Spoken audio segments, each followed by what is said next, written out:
Uy, Nana! Buti nandito ka. Ang pait nung ginawa kong kape. Pwede mo ba ako igawa? Johnny, Tapos na pala yung deal. Okay. Turuan mo na lang ako magtimpla. hoy Johnny. Bakit ba ang hilig mong makialam sa buhay ng may buhay? Bakit binili mo yung bahay nang hindi ko nalalaman? Dahil naawa ka sa akin? O may iba ka pang dahilan? Alam mo, hindi kita maintindihan. Anong hindi? Binili mo yung apartment ko. Isa pa, nailagay mo na kagad sa pangalan mo yun. Nag-aalala pa ako dahil baka bigla akong palayasin. Pinagyayabang mo ba ang pera mo? Nakakaawa na ba ako? Dahil pati pagiging bullet driver, pinasok ko na para magkapera. Hoy, Nana. Wala ba akong karapatang bumili ng kahit na ano? Karapatan ko yun, hindi ba? Hindi ko kailangan sumagot o kaya magpaliwanag sa'yo. Pero meron kang tinitirahan ngayon. At ang ganda pa nun. Kailangan ko rin i-invest ang pera ko. Yun ang sabi ng papa ko. Tsaka isa pa, luma na talaga at sira-sira yung apartment mo. Kaya nung pina-auction yun, government property na yun. Tapos napansin ko malapit yun sa Blue House. Saka, yung perang in-invest ko doon, siguradong dodoble. Kaya ba't hindi ko bibilin yun? Ibig ba sabihin nito talagang titira ka ron? Oh, Iiwan mo ang tinitirhan mo at titira ka sa lumang apartment? At handa ka bang magsahod ng tubig kapag umuulan? oo. Gagawin mo talaga yon? Kahit maganda naman ang tinitirhan mo ngayon? Parang hindi tama yon. Ilang beses ko bang sasabihin? Alam mo, naisip ko nga na paalisin ka na dun eh. Kailan ka aalis? Hoy, Nana. Magtapat ka nga sa akin. Hindi ka ba nagpunta para makiusap sa akin? Makiusap ka ng maayos kung ayaw mo pang umalis doon. Para naman mapapayag mo ako. Walang mangyayari kung magmamatigas ka. Makiusap ka na.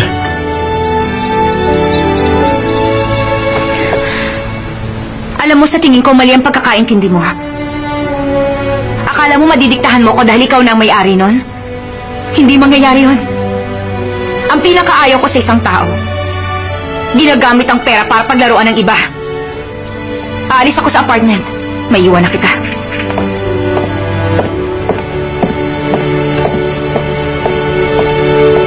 Ay, kainis.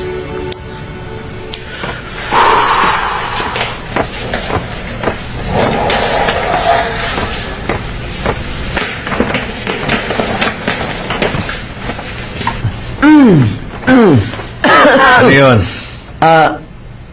Alam mo, lahat ng tao, kung minsan nakakagawa rin ng pagkakamali. Diretsuin mo na nga ako. Nalaman ko na ikaw ang nagdala sa akin sa bahay kagabi. Hindi ko nagawa magpasalamat sa iyo eh. Hindi mo na kailangan gawin yun. Ano ba yun? Alam mo, Johnny, meron ba akong nagawang mali? Kasi, wala akong maalala eh. Wala ka bang maalala? Talaga? Oo. Meron. Konti lang. Basta, naalala ko lang, meron kang kasamang babae kagabi. Yun? Naalala mo yun? Teka, si Olga Shin ba yun? Si Olga Shin? Mali pala ako. Yun lang ba talagang gusto mong malaman? Magtrabaho na tayo. Teka, Ano na naman yun? hindi ba ako nakagawa ng mali? Oo, meron kang ginawang mali. Nakakahiya ka.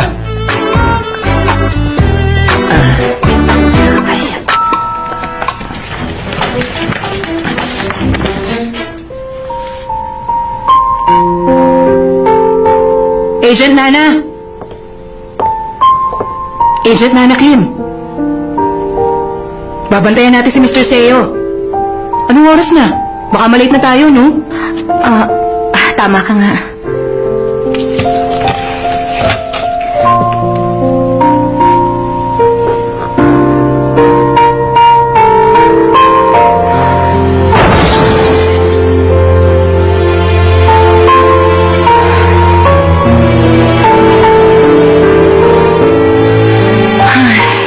Ang lalim naman nun. May problema ka ba? Wala, no?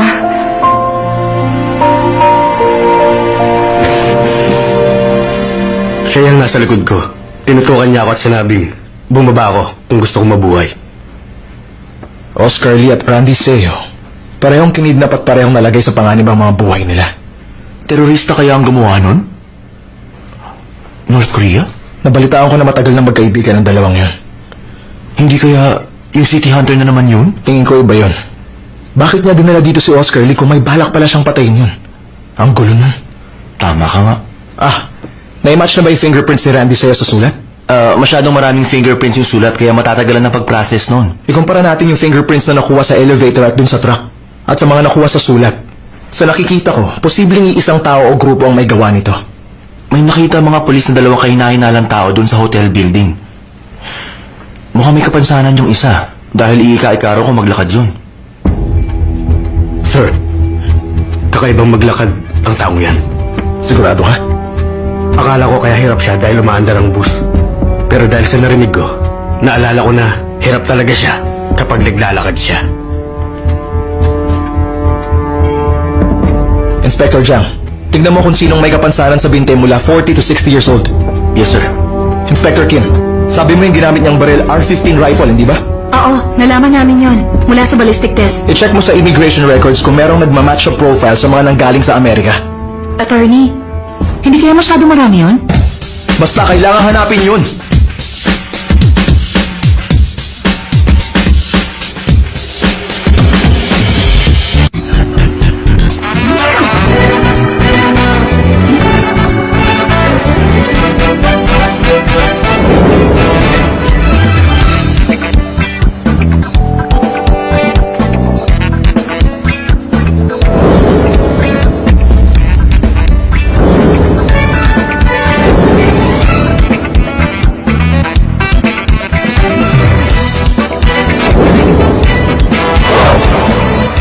Kung may emergency,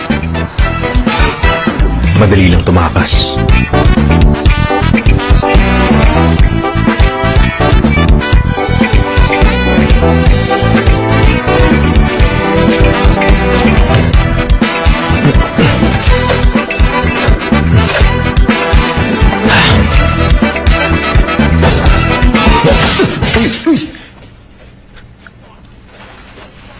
Patawa. Kung ganon, gusto mo rin magpalagay ng mga rehas sa lahat ng mga bintana doon sa unit niya? Hindi ba, re-renovate pa yung unit na yun? Oo. Di tiran mo muna kaya. Huwag ka na magkaksaya ng pera. Gagawin niyo ba yun o hindi? Pwede akong magbayad ngayon. Mag-down ka ng $500. Bayaran mo kabuuan pagkatapos. Ikabit niyo kagad yung rehas, ha? Kahit na magkano pa yun, basta wala talaga makakapasok sa loob. Ano ka ba? Hindi mo ba nakikita? Busy ako. Sa umaga ko ikakabit. Sa umaga pa? Sige, babalik na lang ako. Bigay mo na sa akin yung susi. Huwag kang mag-alala. Walang mawawalang gamit doon. Susi? Nana, dito ka na lang habang hindi kita pinapaalis. Wala ka namang pupuntahan. Kaya dito ka na lang muna, ha? Ay, parang hindi tama yun, ha? Nana, sorry nga pala, ha? Sa nangyari kanina. Alam mo, binili ko lang naman yan for investment. Pwede kang tumira hanggang gusto mo. Narinig mo? Uy, ano ka ba naman? Ang galing mo, nasa oras ka talaga. Gusto mo na talagang tumira dito, no? Ba't ko ba biniling apartment? Akin na yung susi. Gusto mo lang makuha ang susi? Kapag pala hindi ka magastos, magiging mayaman ka na kagad. Sumama ka sa akin. Pagkatapos ko mag-empake, tsaka ako ibibigay ang susi. Hindi. Ibigay mo na yung susi ngayon. Huwag kang mag-alala, ibibigay ko sa'yo. Hindi ko ito itatago para magstay pa dito, no? Hoy! Sandali, Nana!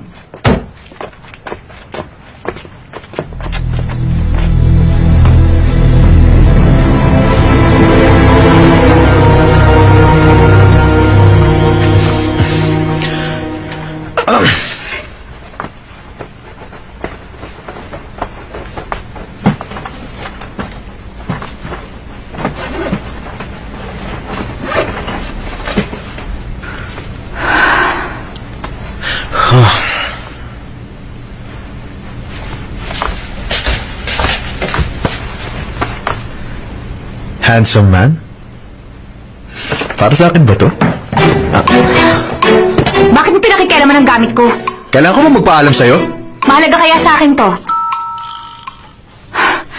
Totoo nga pala talaga ang first impression. Sabi ko na maloko ka talaga nung nakikipaglandian ka sa likod ng kotse. Hoy, Nana Kim. Nung tinulungan mo sina Jean at Dondi at sa bill ng papa ko, sa totoo lang akala ko nagkamali ako ng pagkakakilala sa'yo. Hay, huwag ka na nga mag-impake. Pwede ka ba tumira dito? Huwag mo na akong pasakayin. Hoy, hindi ko alam kung pinaiikot mo lang ako, kung gusto mo lang mag-invest gaya ng sinabi mo sa akin. Nung 7 years old ako, itong bahay na to. Alam ko na. Kayo ng papa mo ang gumawa ng mesa at ang mama mo ang nagtahi ng mantel. Kaya nga pinatitira na ulit kita dito.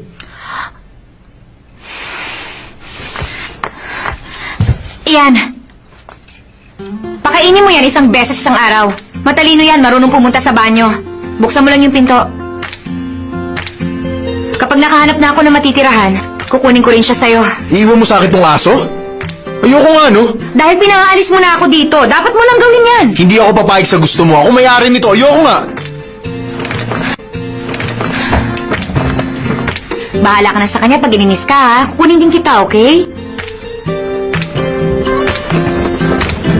Ito pala yung susing hinihingi mo. Sa'yo na to. Hoy, hoy, sandali. Nana! Ay, ano ba yan? Hindi ko pa siya pinapaalis. At kailan ko pinagmalaki ang pera? Siya kaya ang sumugod at nagtanong kung bakit ko binili ito. Kung tutusin siya nga unang nagalit eh. Ay, wala akong masabi sa kanya.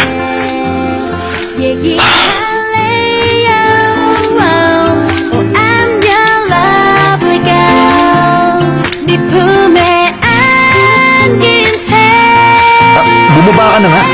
Hello, hello, you shiny boy. Cupido boy. Cupido hasari. Hoy, Nana! Hello, hello, you shiny boy. Ano ka ba, Nana? Sandali lang naman. 내 마음에 쏙 들어와. Hindi mo ako pinapansin. 하루 종일 난 떨려와. You got my heart, my love, my love, my love, my boy. My love, Hoy, Nana! my love, my boy. Pahintuin mo yan! Bumaba ka na! My love, my boy. My love, Ano ba? Hoy! Sige na! Bumaba ka na dyan, no? Baba na! Ang kulit talaga.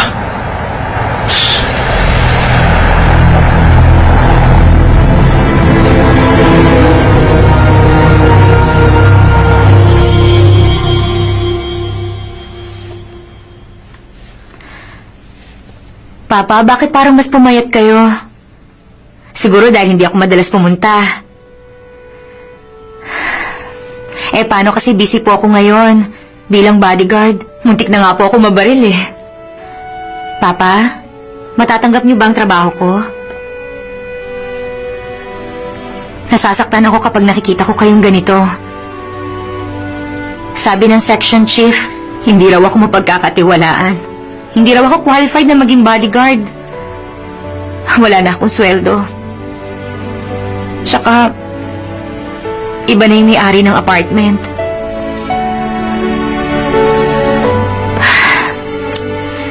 Papa, anong gagawin ko? Itong buhay ko, parang ang gulo-gulo na. Wala na akong bahay na matutulugan.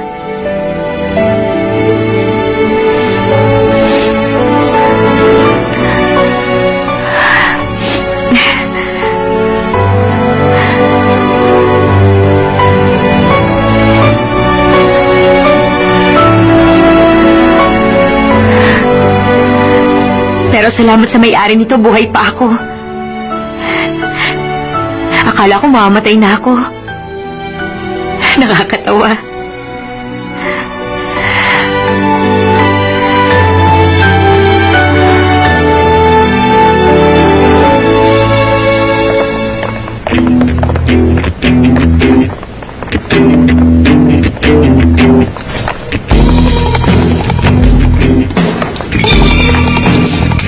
rito yung pasyenteng hinahanap nyo. Try niyo po sa ibang ospital. Ano? Nandito ako sa ospital ngayon.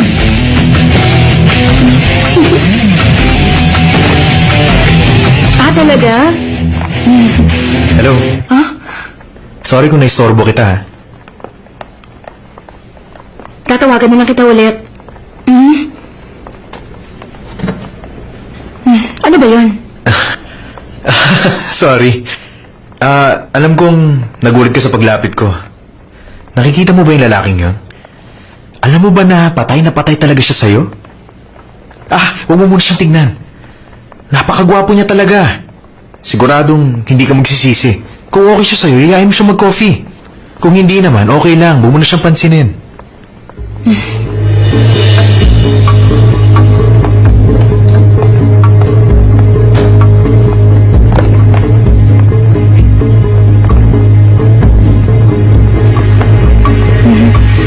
Oh, hi. Ano kailangan mo? Sabi ng friend mo, type mo raw ako. Pero sorry, hindi ikaw ang type ko. Pero, baka pwede mo ibigay sa akin yung number ng friend mo. Sa totoo lang kasi, siya ang type ko. Ano? Aray naman!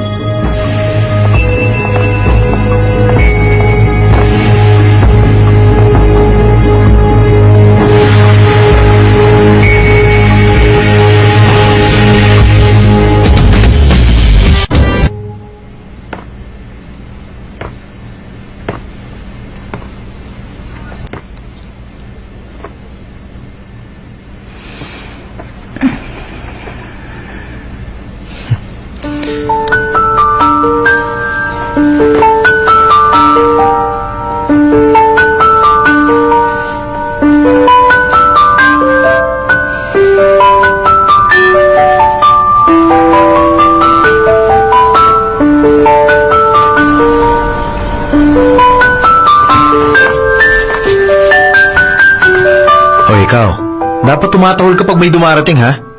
Paano mo poprotektahan si Nana kung ganyan ka? Ay, nako.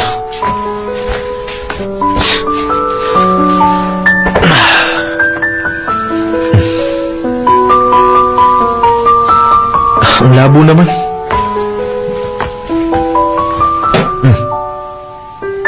Sira na yata to, ah. Bulok naman ng TV-ng to. Ano ba yan? Walang maayos na gamit dito, ah. Ay. Hoy, Nana. Ikaw kasi, hindi mo pinapatapos sa mga sinasabi ng mga tao. Nakakaawa ka.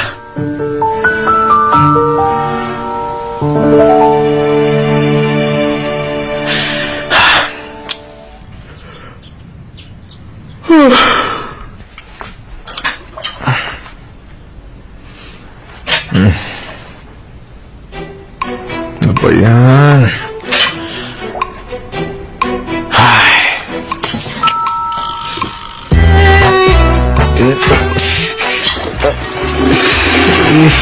Ay, kainis naman. Ay. No.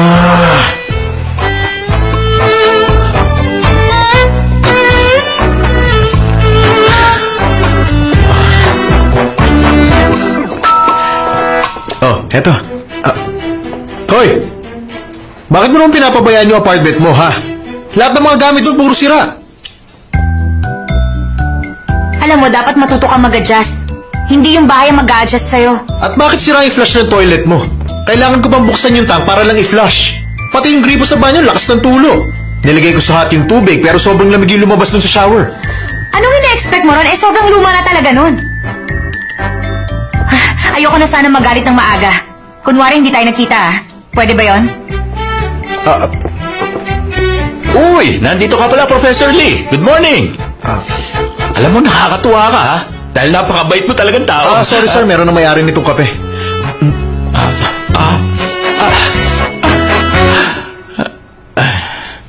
Kinidnap si Oscar Lee.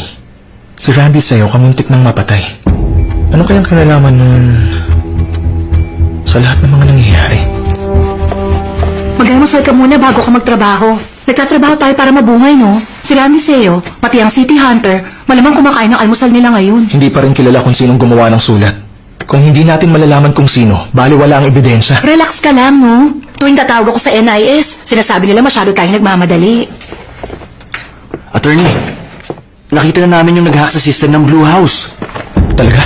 Yun ba yung nag-upload ng mga picture ng militar na may pako sa boots nila? At saka, yung nagsila ng mga server? Alam niyo ba, yung tao, nagtatrabaho sa Blue House.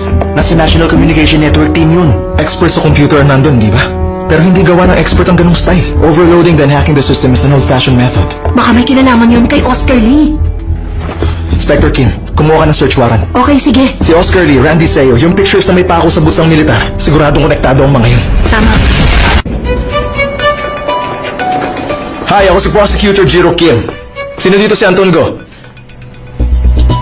Siya po. Bakit? May problema ba? Pasensya na kung nakakaistorbo kami sa inyo.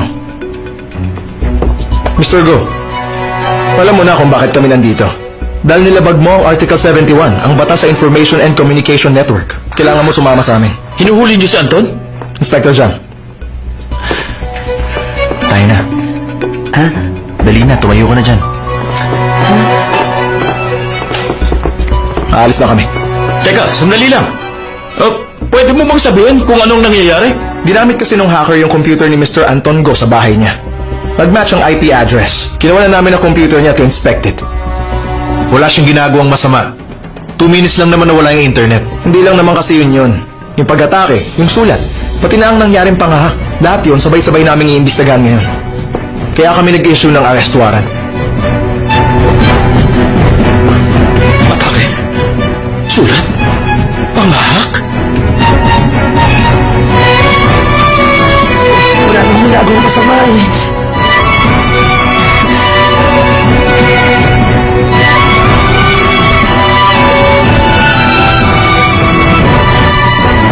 Nana, nawala na yung pilat mo sa mukha mo. Dahil sa'yo kaya nawala. Maraming salamat. Malamang lagi na tayong magkikita. Ha? Ako kasi ang may hawak sa kaso ni Mr. Seo. Di ba ikaw ang bodyguard niya? Oh, Kaya nga, lagi tayong magkikita. bakit niyo hinuli si Anton Go?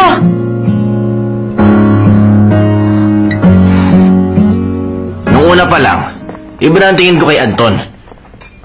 Nung unang beses niya mag-training, umiyak siya. Kaya napansin ko merong kakaiba sa kanya. Paano nagawang pasukin ng empleyado dito ang network? Balita nga, isa raw siyang spy. Namula sa CIA. Pwede ba yun? Bukod sa matangkad, lampayang si Johnny Lee at Anton Go. At marami ang nakakapansin noon. Kaya lang, hindi ba ganun na nasa pelikula? Nagpapanggap lang sila. Yun ang ginagawa nilang strategy. Tulad ng iba't ibang pag-atake. Yung sulat, tsaka yung pangahak. Ang galing nila. Salamat sa kanya, nagulo tayo.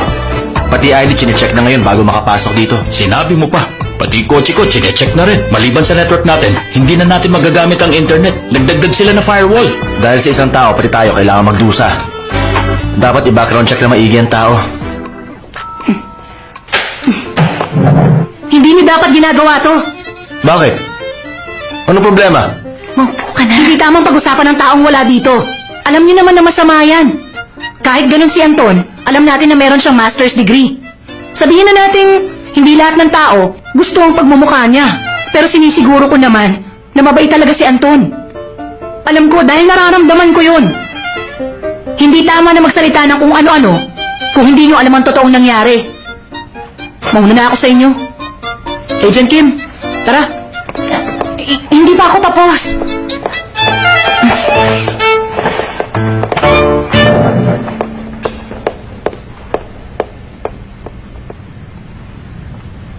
Ibig sabihin, ni-request ng bunso ni Randy Seo na tingnan ulit ang military status niya dahil sa ginawang surgery sa tuhod niya? At ngayon nag-apply siya para ma-exempt ulit? Sa tingin niyo, anong mali ron? Basta, pakinggan niyo ang mabuti, boss. Maganda to. Dahil, lagi siya nagpupunta sa growth clinic hanggang sa senior year niya. Hanggang senior year?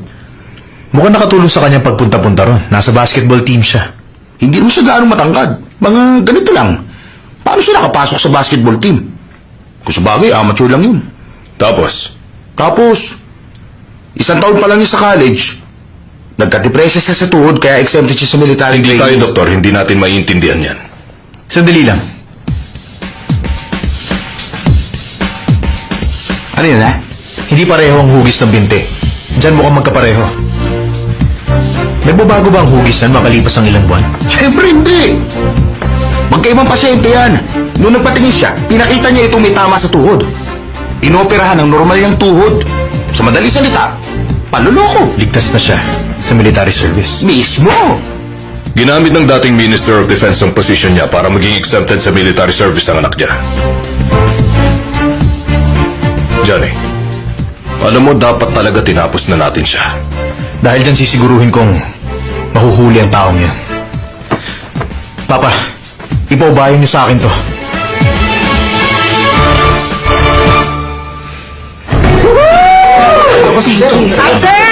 Thank you, sir. Maraming salamat. Makakasa kayo, boboto na. Kamusta na kayo? Aba, maganda naman po kita. Natutuwa akong marinig yan. Huwag kayo mag-alala, sir. Boboto namin kayo. Mr. Sayo! Uy, ano sabi? Sabi! Pwede ba? Umalis ka nga dyan! Sabi! Ano kayo?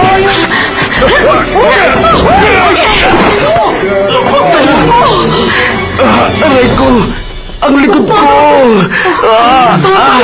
Gusto kong patayin ng bodyguard niyo, sir! Ano ba itong ginawa mo? Bodyguard ka, pero hindi ko sinabing gamitin mong judo skills mo. Paano kung may magreklamo sa'yo? Kaya mo bang panagutan yun? Pasensya na po. Mag-iingat na po ako. Patawarin niyo kami. Hindi niya sinasadya ang nangyari. Masyado lang alisto ang bodyguard ko. Ako nang humihingi ng tawad sa ginawa niya. Hindi na talaga yung mauulit. I'm sorry. Pasensya ka na. Patawarin niyo ako. Nabigla po kasi ako pagdating niya. Kumilos ka. Dali niyo agad siya sa ospital. Halika na. Kawawa niya. Makikiran. Ikaw, hindi ka ba nag-iisip? Sa susunod, mas palaasin mo pa ang pakiramdam mo. Masyado namang violent itong bodyguard na to.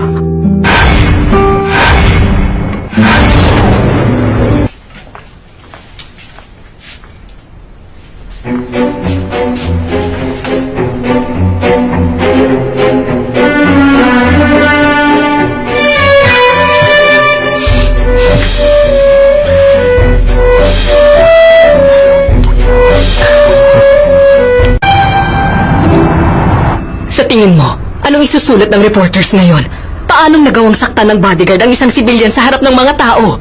Mahalaga ang bawat opinyon, lalo na ang mga boto. Tungkol sa sniper, hindi ba yun dahil sa kapabayaan ng security officers? Madam, pasensya na po kayo sa nangyari kanina. Ginagawa namin ang lahat ng makakaya namin para masiguro ang kaligtasan niyong dalawa ni Sir. Dapat lang yun. Kaya nga kinuha namin kayo. Malapit ng election. Sana wag ka nang gumawa ng ikasisira namin. Opo, naiintindihan ko po.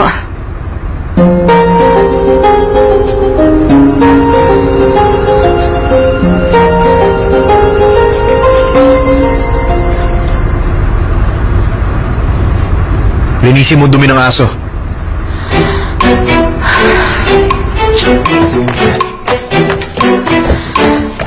Anong problema mo? Dali na, linisin mo yan. Ikaw ang nag-aalaga sa kanya. Sabi mo, pakainin ko lang siya. Wala kang sinabi tungkol sa dumi. Ibig sabihin ng alagaan, gagawin mo lahat. Hindi yung papakainin mo lang siya. Bigyan mo ako ng asong hindi dumudumi. Ay, patawa ka. Wala akong masabi sa'yo. Sabi mo matalino yan, eh bakit naman siya dyan dumudumi? Yung aso mo parang amo niya, matigas din ang ulo. Bakit? Bukas ba ang pinto ng banyo? Sinabi mo ba sa akin yun? Ba't ganyan ka makatingin? Kahit na anong mangyari, hindi ko pupulutin yan. Pumunta ka lagi para maglinis. O kunin mo yung aso. Wala pa nga ako matitirahan. Ang dami mo pang pinapagawa. Eh di dito ka na lang tumira.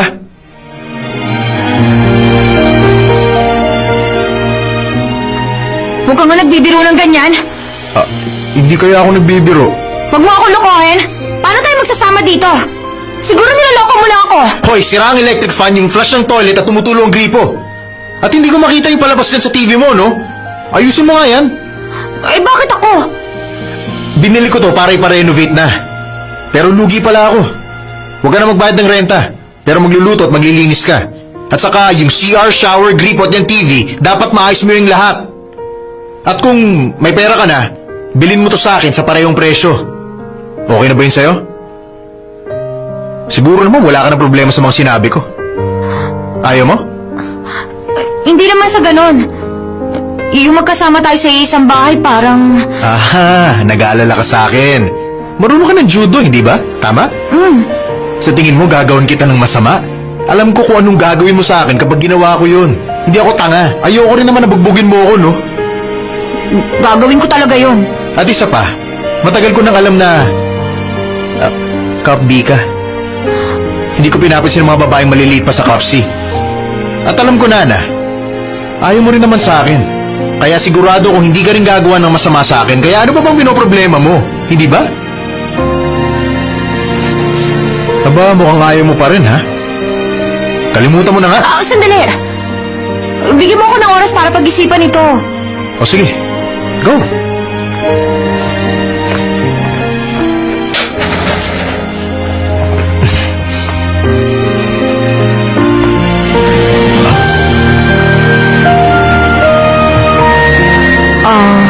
Mukhang tama siya.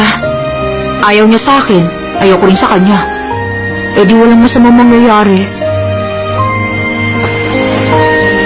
Wala rin ako matitirahan. Hindi ako uupa. Basta ang gagawin ko lang dito, araw-araw magluto ng pagkain at maglinis ng bahay.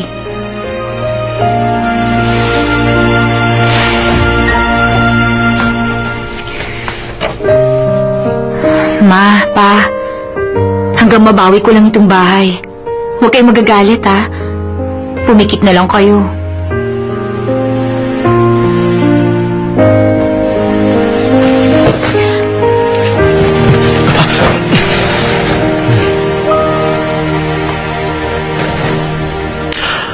Kung ayaw mo, wag na lang. Okay lang naman sa akin. O sige, dito na ako. Pero sa isang kondisyon. Kondisyon? Gumawa tayo ng kontrata na walang physical contact. Teka, ilang beses ko bang sasabihin sa'yo na hindi nga kita type, no? Huwag kang mag-alala, hindi kita magiging type. Naniniguro lang naman ako. Kung sakaling hawakan mo ang kamay ko, $50. Wala ka talagang iniisip kung hindi pera, no? Huwag kang mag-alala. Pag hinawakan ko ang kamay mo, babayaran din kita. O sige. Paano kung balikat? 100! Kapag inakbayan naman kita. Eh di $200. Eh kung yakapin kita. Eh di $300 yun. Yung kiss. 1,000! Ano? Magkano yan? $1,000 yun, no? Ha? 1,000? Teka, sandali lang. Ano ka ba? Bakit umaarte ka ng ganyan? Malaking pera palang kailangan para lang ma-date ka. Anong sabi mo? 1,000 para lang sa kiss? Sinong lalaki makikipag-date sa'yo, ha? Kahit buy one take one pa yan, hindi pa rin kaya. Ah, hindi. Siyempre, kapag hinalikan ka niya, hindi siya dapat alis agad. Oy, Janelie, ha? Dahil pumayag ka na, kunin mo na yung bag mo. Nasa ospital yung bag ko.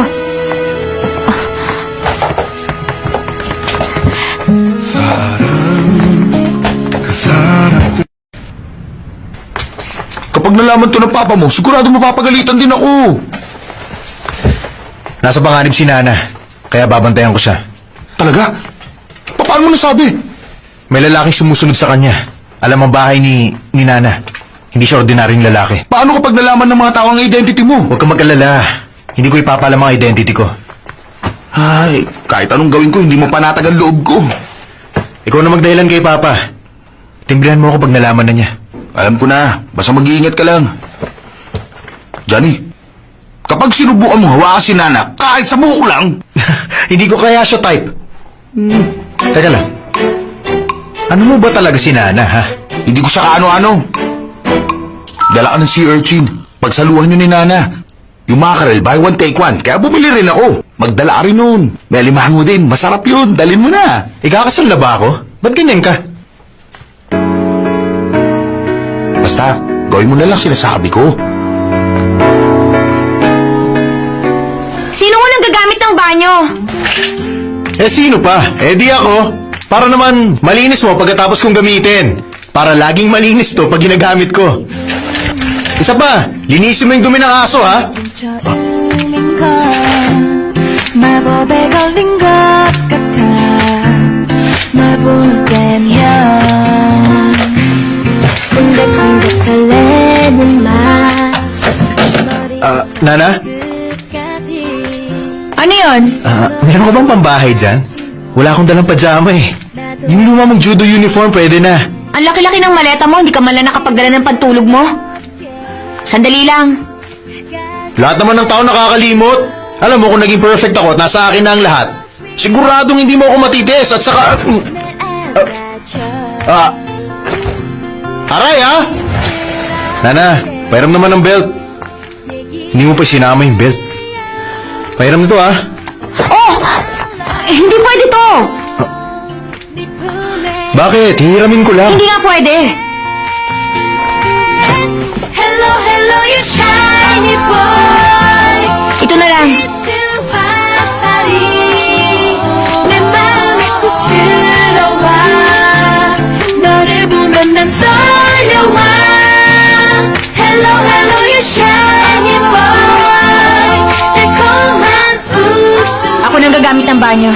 내 마음에 쏙 들어와 하루 종일 난 떨려와 You got my heart my love Aray! Pwede ba pagkatapos mo itong gamitin, ibaba mo yung cover? Kainis! Aray! Ano pa naman to? Ang lamig naman. Bisit! Ay, kainis talaga.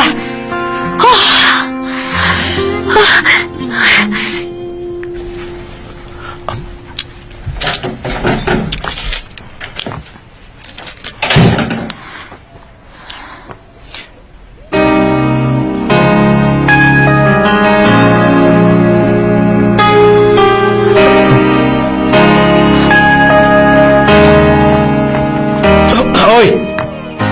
Nana, bakit sa gabi mo binabasa yung ulo mo? Hindi ba madudumihan yan? Marami kasi akong ginagawa sa umaga. Wala na akong oras para patuyuin pa to. Matutulog na ako, ha? Teka, sandali.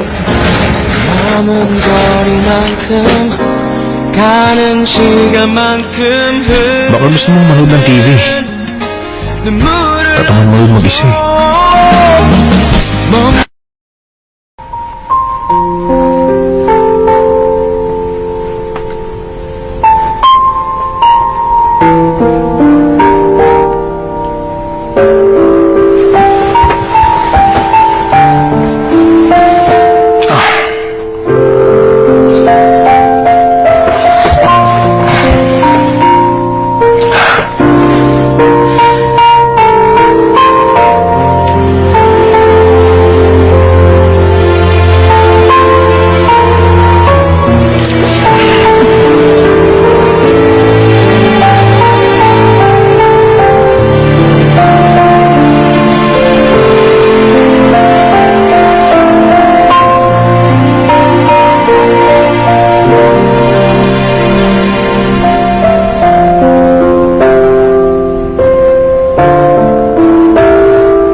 Wala silang pakialam, no?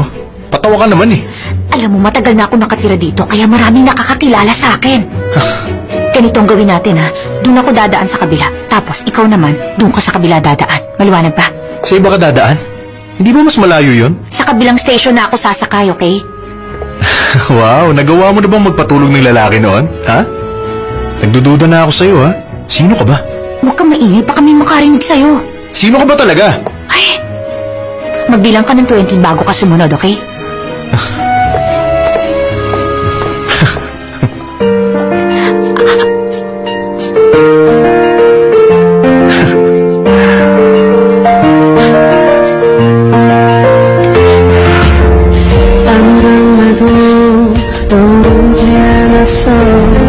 Pinapupunta ko rito si Mr. Seo. Hindi pa ba tumatawag, Margo? Kakagaling lang daw sa ospital. Kaya wala pa daw siyang oras para pumunta dito. Pupuntahan mo ba siya? Wala na akong oras. May appointment pa ako ngayon. Buti pa bukas mo na lang siya papuntahin dito. Okay, tatawagan ko na lang siya. Teka. Hindi ba si Hudson ng Maris Corporation darating dito? Oo, tama nga yun. Pasensya ka na, ha?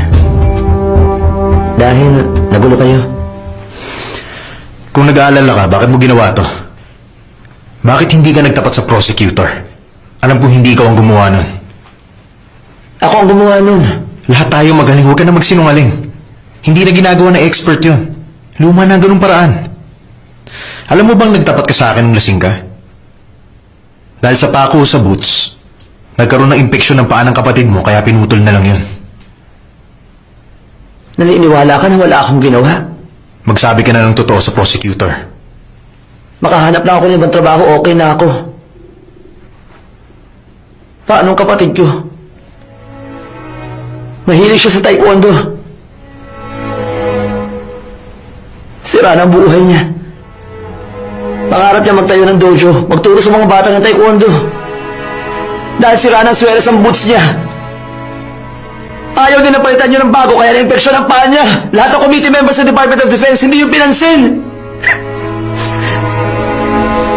Kahit gusto ko siyang tulungan, wala na akong magawa. Gawin mo ang gusto mo. Wala akong kapatid kaya hindi ko alam. Sa buhay, laging may choice. Hindi kita mapipilit.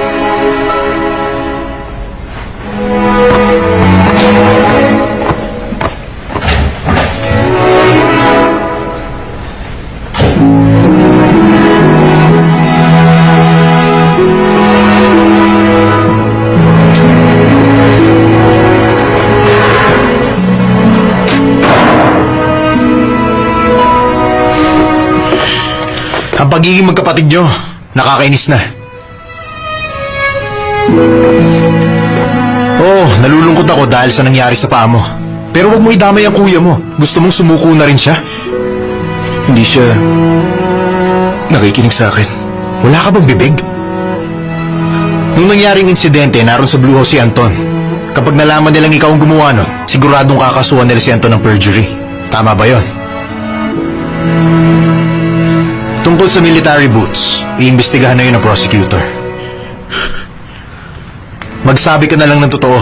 Makakatulong yun sa inyong dalawa.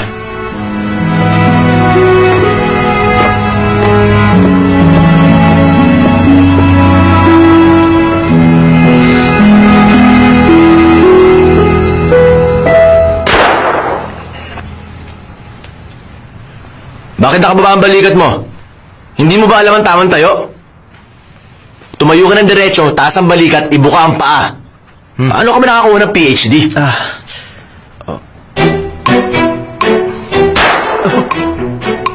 Ang laki mong tao pero para kang natatakot. Tumayo ng diretso! Hi, Professor Lee! Nikki, ano ka ba? Bawal kang pumunta sa lugar na to. Anong gusto mong gawin ko? Lagi na lang bawal at hindi pwede. Gusto ko rin matutong bumaril, no? Hindi mo gustong matutong bumaril. Ang totoo, gusto mo lang makita si Professor Lee. Wow! Ang gwapo mo! Turuan mo akong bumaril. Gusto ko rin subukan yan. Ha? Nikki, ako lang dito ang pwedeng... Oo nga. Mas gusto ko si Professor Lee ang magtuturo sa aking bumaril. Ako? Nikki, dapat magsuot ka nito. Dahil baka masaktan ka. Thank you! Wow! O ano, mas lalo ba akong naging cute nung suot ko to? Sa tingin mo? Dapat maganda ang posture. Kaya dito ba? Tayo ng diretsyo. Ibuka mo yung paa mo. Okay, ganyan. Pagkatapos, Kailangan mo mag-concentrate. Ganito ang tamang hawak ng kanang kamay. Dito mo ilalagay ang kaliwang kamay. Ganyan. Ay, naku. Hindi naman siya ganyan kapag siya ang gumagawa. Huminga ka ng malalim at mag-focus ng maigi. Kalabitin mo. Ngayon na. ang dali lang pala nito. Mas malakas ang tunog pag hindi mo tinamaan ang target. Psst, ang yabang naman nito.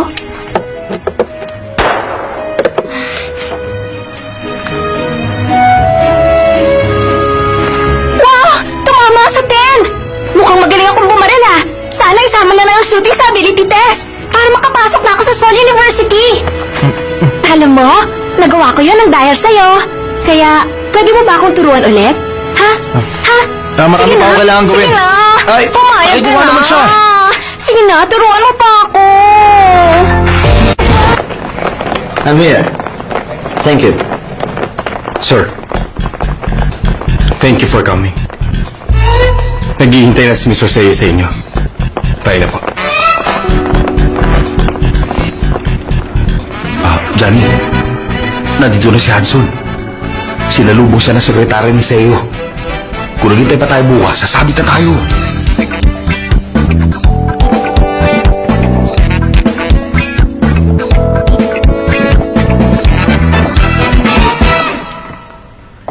Okay, later. Kaibigan mo mula sa Amerika? Yes sir. Kung hindi dahil sa ginawa ni Anton, wala sana tayong problema at pwede mong papuntahin dito sa Blue House yung kaibigan mo. Sino nakakaalam na gagawin yun ni Anton? Aalis muna ako sandali. Hinintay ako ng kaibigan ko. Puntahan mo muna siya. Pag isasama ka sa Amerika, huwag kang papayag ha? No! Ang aga mo ah. Ayokong mali. Nakaka-touch naman yan. Ganun lang, na-touch ka na. Oo naman. Nung tayong dalawa pa lang, hindi ka ganyan. Lagi kang late sa date o hindi na darating.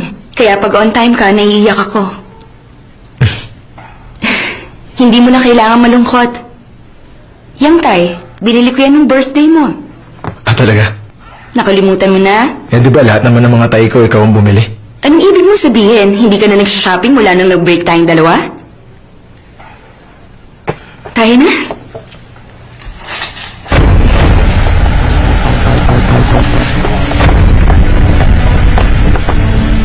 Oh, kumusta Hudson? Natutuwa ako. Welcome to Korea.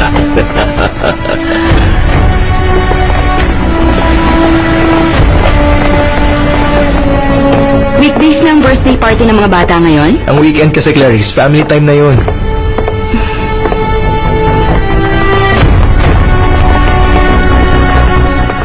Sa Emerald Hall.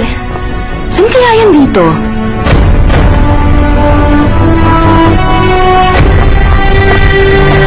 Uy, Jiro. Sorry, pwede mauna ka na. Susunod ako. Ha? Saan ka pupunta? Hindi ka pa rin nagbabago. Iniuna mo pa rin ang trabaho mo. Bakit parang nasasaktan ulit ako?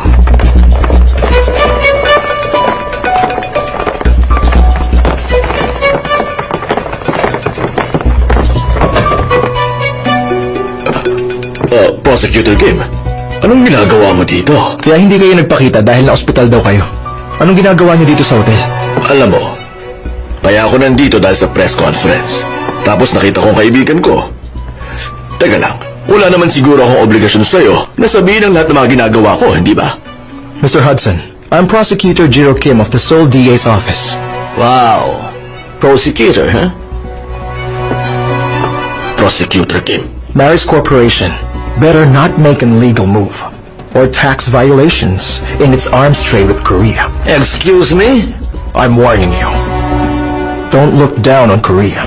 I'm sorry but I don't understand what you're talking about. Oh, sige.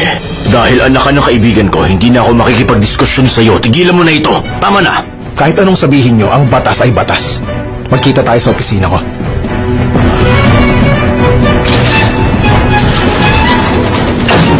Bakit? Iniimbestigahan ka ba ng abogadong yon? Nung kailan lang kasi, meron taong nagtangka na patayin ako. Nabalitaan ko nga yun. Normal yun, kung sa bagay. Ako ang pinakamalakas na kandidato ngayon. Kaya marami ang gustong manakit sa akin. Nagsimula na ako mag-ikot-ikot. Nakita ko naman ang mga suporta ng tao sa akin. Kaya malaking pag-asa kong manalo. Kami. Kami.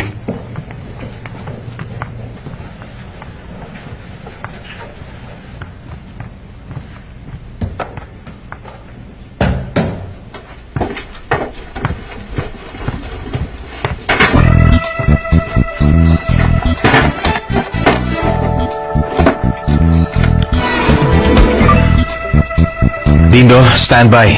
Tatawagan na lang kita kapag umorder na sila. Kailangan natin yung ma-intercept.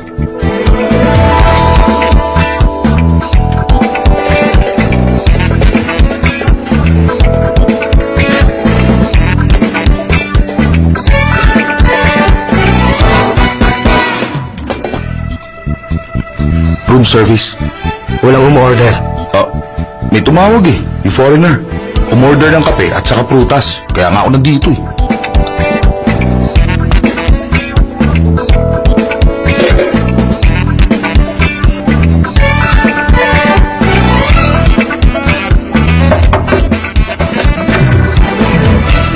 Kami. Sinabi na sa'yo eh.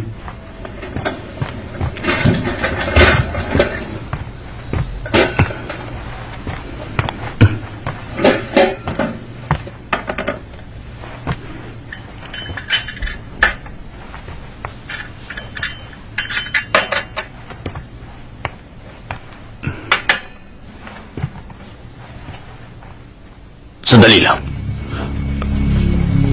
Sir? Makakaalis ka na. Yes, sir. Wait.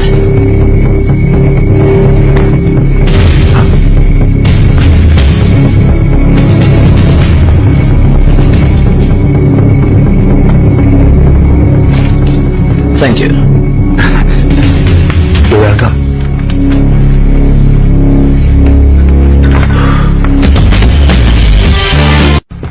Uy, binigyan ako ng tip ni Hudson. Swerte. Sabi mo, tutulungan mo kami magbenta ng 30 fighter jets. Bakit ngayon ayaw mo na? Mabuti pa din mo tong document na hinanda ko. Para sa'yo.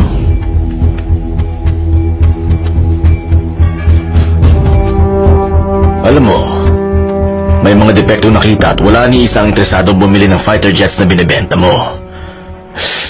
Nag-crash ang mga aircraft at namatay ang mga fighter pilots ng Russia, Georgia at India. 3 bansa nga lang ba? Makinig ka. Kung magkakaroon na ng problema kung bibilhin yon, alam mo dapat na mangyayari. Kung sakali mo manalo ako bilang presidente at magkaroon ng problema tulad yan, pati ako matatanggal. So hindi mo na ako tutulungan? Eh kung ikaw gagawin mo yon? Nire-report yung hindi matagumpay ang meeting. Sandali lang, huwag ka muna umalis. Maupo ka, upo. Sige, bibiliin ko na ang mga yon. Pero sa isang kondisyon. Sa transaksyon na ito, gusto ko 20% na magiging commission ko. 20%? Hindi ba ako nagbibigay ng komisyon na ganyang kataas? Hindi ba mas maganda na yun kaysa naman masayang ang fighter jets dahil walang gustong bumili nun? Pag-isipan mo ito.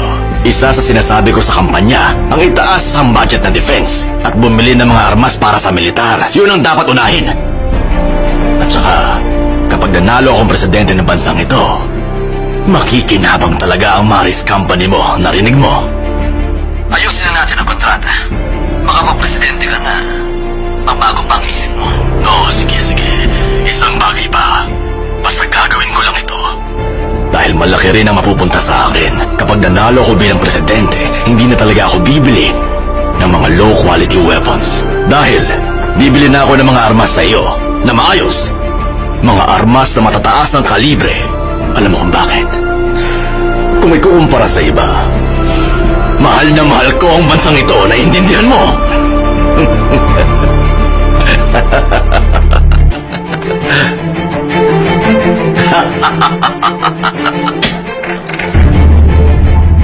Para nang kumita ka, bibili ka ng mga defective fighter jets. Dapat lang na hindi ka maging presidente. Hindi pa nga siya nananalo presidente, problema na agad ang dala ng taong yan. Hindi ko inaasahang ganun siya. Sabihin mo kay Papa ang plano at kung kailan kikilos. Dapat siguro, kumilos ka na kaagad. Tayo dapat na magligpit sa kanila. Ano bang problema mo? Johnny, pwede ba mauna na ako umalis? May mahalaga pa kasi akong gagawin. Doon sa bahay natin. Ano naman yun? Doon sa TV Home Shopping, ire-replay matabang nagluluto ng octopus. Ewan ko, sabi masarap daw yun, kaya madali maubos. Kaya bibili ko. Alamin natin kung masarap. Bigyan natin ng papa mo. Teka, paano yung mga bag at mga camera sa kabilang kwarto? Hindi ko kumuha. Sige, alis na ako. Dinto! Dinto! Ay!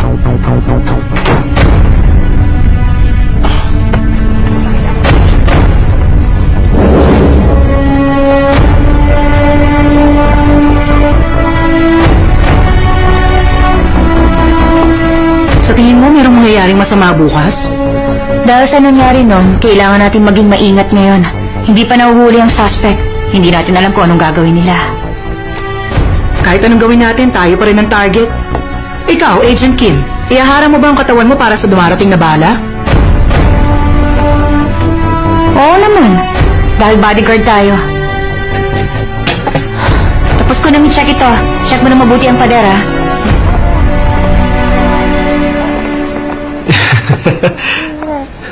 Congrats! Dahil sa pagkakaroon mo ng 3 anak. Kasi ikaw ayaw mo pang mag-asawa.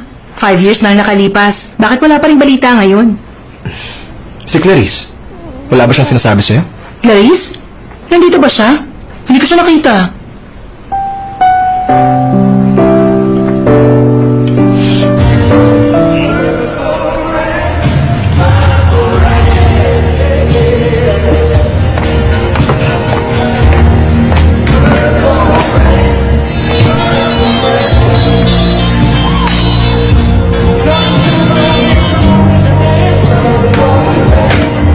Dr. Clarice? Ikaw pala, Johnny.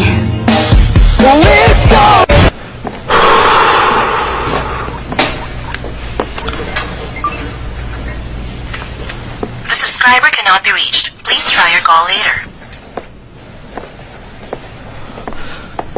Oh! Prosecutor Kim! Nana, anong ginagawa mo dito? Naka-duty ka ba? Oo. Magkakaroon kasi ng press conference dito, kaya chinecheck namin ang buong paligid. Dahil sa nangyari, magiging busy ka talaga. Kumusta na nga pala ang investigation mo?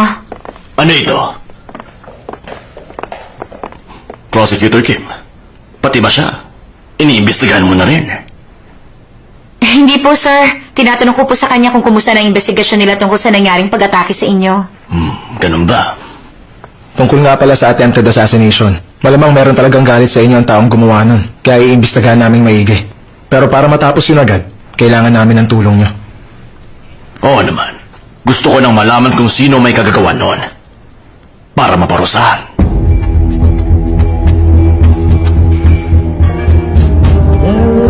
Sabihin mo, lagi ka bang umiinom ng mag-isa?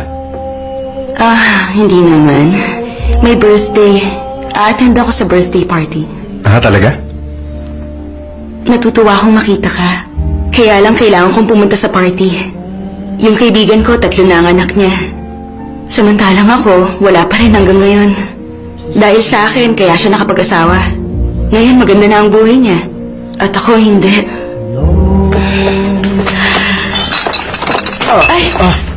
Sorry, hindi ko sinasadya. Okay lang, wala to. Wala ka na bang mahalagang appointment na pupuntahan? Wala na. Nandito yung kaibigan ko. May kwarto siya dito. Pupunta lang ako ron. Sasama ako sa'yo. Akin ang shirt mo. Lalaban ko yan para sa'yo. Huwag na lang, Clarice. Saka nakainom ka na. Nung may nangaaway sa akin, tinulungan mo ko. Paano ko babaliwalain to? Sorry,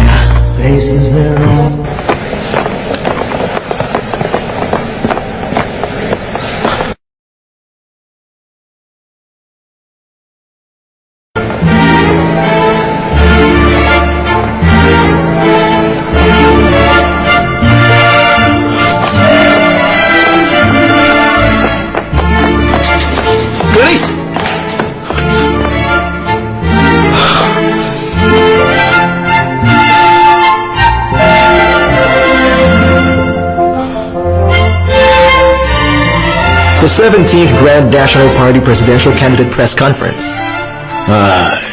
Mukhang ligtas na lugar na ito. Walang mapagtataguan ng suspect. I-check lang namin yung ID ng mga reporter. Wala na pong magiging problema. Mabuti naman. Mareklamo ang mga reporter. Kaya kung tatratuhin mo siya ng pangit, pangit ang susulat nila sa akin. Agent Kim, Sir? pumunta ka sa 19th floor, room 1926. Sabihin mo sa tao ron na bodyguard kita. Kunin mo yung mga papeles ko doon. Huwag mong titingnan yon, ibigay mo kaagad sa akin yon. Bilisan mo lang, okay? Yes, sir. Pupunta na po ako.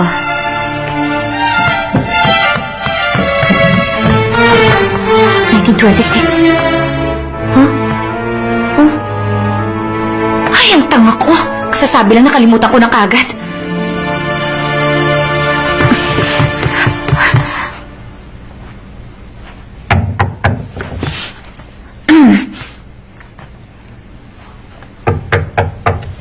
Yes?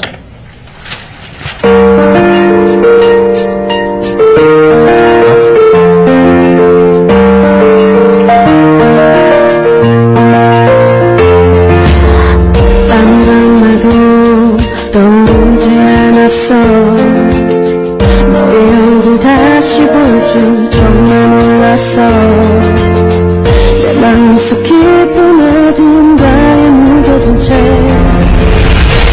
아직도 그리워하며 앞에서 Balita ko may nakuha ka raw na mahalagang impormasyon. Ilabas mo sa publiko. Masyado pang maaga. Ano pa ba ang hinihintay mo? Gawin mo na lang! Ba't nandito ang prosecutor na yan? Iniimbestigahan